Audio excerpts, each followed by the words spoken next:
My general concern, current immediate concern is the law and order of the country. And in order to maintain the law and order of the country demands the person who knows about the law and order. In my point of view, they should prepare for the next general election. For that, they should not focus on maintaining the law and order, but they should prepare for anything big. Our sovereignty is in threat. Our independence is in threat. So we have to accept that. So for the sake of independence, for the sake of sovereignty, we have to protect our country. That is the reason. To protect the democracy. Sushila Karki, she is retired from Supreme Court. Her age is 75 around. The voice of youth is to lead the nation by the youth.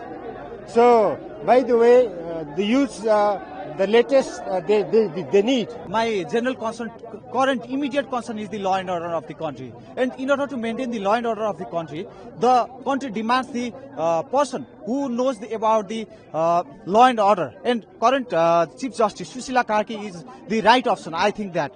But Gen Zs are also demanding the Balen and the Harka Sampang. But they should, I think, in my point of view, they should prepare for the next general election. For that, they should not focus on maintaining the law and order, but they should prepare for anything big. This is just the interim government. This is not the permanent government. This is the temporary government. So we need to cooperate on this.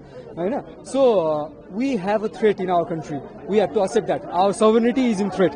Our independence is in threat. So we have to accept that. So for the sake of independence, for the sake of sovereignty, we have to protect our country. That is the reason. To protect the democracy, we have given the name of her. This is the change and revolution is Gen Z. So, by the way, Sushila Karki, she is retired from Supreme Court.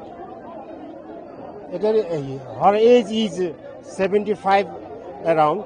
So the voice of youth is to lead the nation by the youth. So, by the way, the youth, the latest they need. So Harka Sampang and the Balen, they need Harka Sampang in Balen. So we are watching this Gen Z for 3-4 days here. So Harka Sampang is leading the Gen Z leadership in Dharan. So he is now inside.